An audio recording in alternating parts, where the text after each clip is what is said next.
마티아 신부의 사목 이야기. 사랑하는 교우 여러분, 루카복음 13장 22절부터 30절에서 예수님께서는 예루살렘으로 올라가시는 길에 여러 고을과 마을을 지나며 가르치셨는데 어떤 사람에게 주님, 구원받을 사람은 적습니까?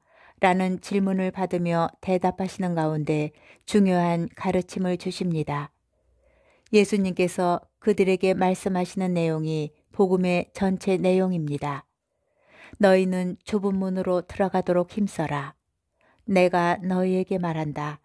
많은 사람이 그곳으로 들어가려고 하겠지만 들어가지 못할 것이다.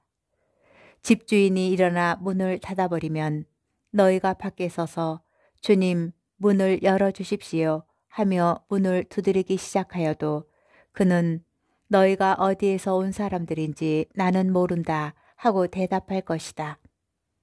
그러면 너희는 이렇게 말하기 시작할 것이다. 저희는 주님 앞에서 먹고 마셨고 주님께서는 저희가 사는 길거리에서 가르치셨습니다. 그러나 집주인은 너희가 어디에서 온 사람들인지 나는 모른다. 모두 내게서 물러가라. 불의를 일삼는 자들아 하고 너희에게 말할 것이다. 너희는 아브라함과 이삭과 야곱과 모든 예언자가 하느님의 나라 안에 있는데 너희만 밖으로 쫓겨나 있는 것을 보게 되면 거기에서 울며 이르갈 것이다.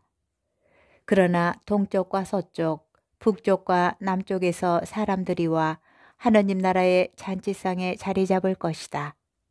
보라, 지금은 꼴찌지만 첫째가 되는 이들이 있고 지금은 첫째지만 꼴찌가 되는 이들이 있을 것이다. 예수님께서는 2번이나 반복해서 너희가 어디에서 온 사람들인지 나는 모른다고 매몰차게 말씀하십니다. 복음의 비유에서 문을 닫은 집주인에게 문을 두드리는 사람들은 집주인과의 친분을 내세우며 이렇게 간곡히 말합니다. 저희는 주님 앞에서 먹고 마셨고 주님께서는 저희가 사는 길거리에서 가르치셨습니다. 그러나 집주인은 더욱 단호하게 그들을 모른다고 말하며 이렇게까지 말합니다. 모두 내게서 물러가라. 불의를 일삼는 자들아. 사실 그들은 예수님과 함께 식사도 할 만큼 가까운 사이였고 가르침도 즐겨 듣던 사람들이었습니다. 놀라운 일은 그들과 우리가 많이 닮아 있다는 것입니다. 복음 말씀에서 예수님을 믿고 따르던 사람들이 하느님 나라로 향하는 문 앞에서 오히려 단호하게 거부되는 장면이 놀랍지 않은가요? 그래서 예수님께서는 구원받을 사람은 적겠지요? 라고 묻는 유다인들의 질문에 대한 대답을 좁은 문으로 들어가도록 힘쓰라고 하면서 많은 사람이 그곳으로 들어가려고 하겠지만 들어가지 못할 것이라고 말씀하신 것입니다. 사실 유다인들의 질문 속에는 아무나 구원받아서는 안 된다는 생각과 자신들처럼 율법을 충실히 지키는 소수만이 구원받아야 한다는 독선과 편견이 자리 잡고 있었던 것입니다. 예수님의 대답은 그들을 깨우쳐 주려는 가르침이었습니다.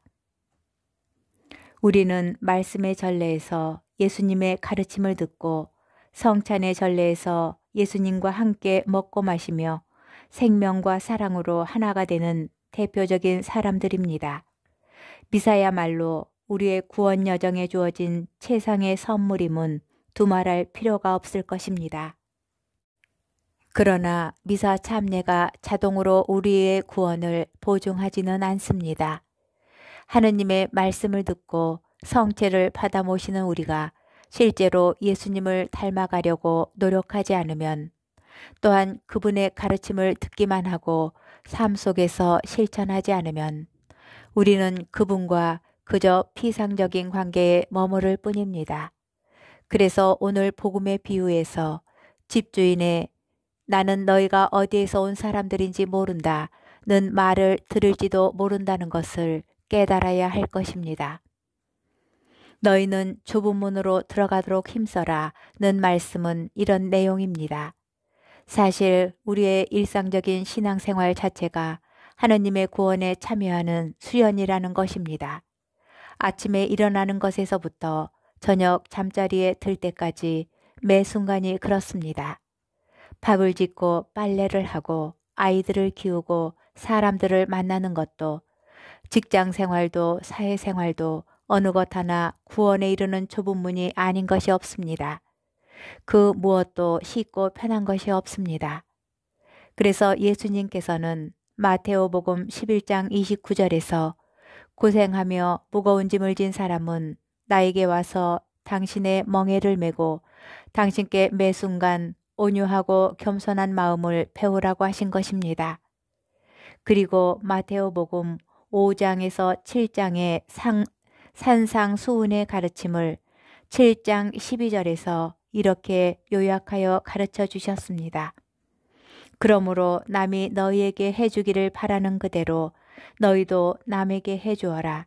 이것이 율법과 예언서의 정신이다. 어쩌면 좁은 문은 사랑의 사람만이 들어갈 수 있는 문입니다.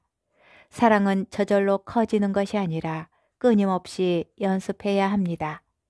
도저히 이해할 수 없는 사람, 싫은 사람마저도 품어주고 먼저 손을 내미는 것이 사랑하는 연습입니다. 끝으로 예수님께서는 13장 29절 30절에서 알아듣기 어려운 놀라운 가르침을 주십니다. 구원에 이르는 문은 좁고 많은 사람이 들어가려고 하지만 들어가지 못한다고 하셨는데 세상 곳곳에서 본 적도 없는 많은 이들이 들어와서 오히려 구원받을 사람이 넘쳐날 것이라고 하신 것입니다. 하느님의 인간에 대한 구원 계획은 활짝 열려 있다는 것입니다.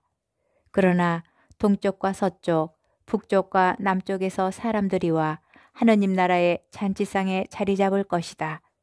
보라, 지금은 꼴찌지만 첫째가 되는 이들이 있고 지금은 첫째지만 꼴찌가 되는 이들이 있을 것이다.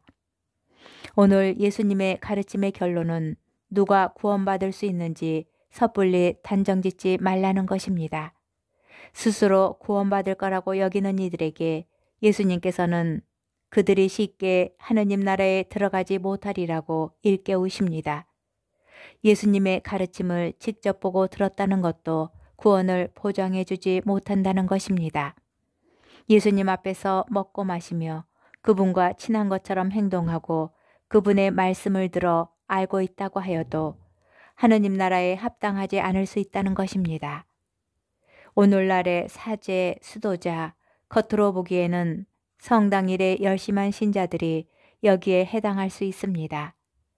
오늘 예수님께서는 바로 지금이 심판의 때가 아니라 하나님께서 구원을 베푸시는 은혜의 때이며 회개하고 복음 말씀에 따라 살아가도록 결단을 내리고 노력해야 하는 때라고 우리를 깨우쳐 주시는 것입니다. 너무 늦기 전에 주님의 구원의 말씀을 받아들이고 삶을 변화시키지 않으면 하느님 나라에 들어가지 못하리라는 경고의 말씀입니다. 두렵고 떨리는 마음으로 여러분 자신의 구원을 위하여 힘쓰십시오. 필립비 2장 12절.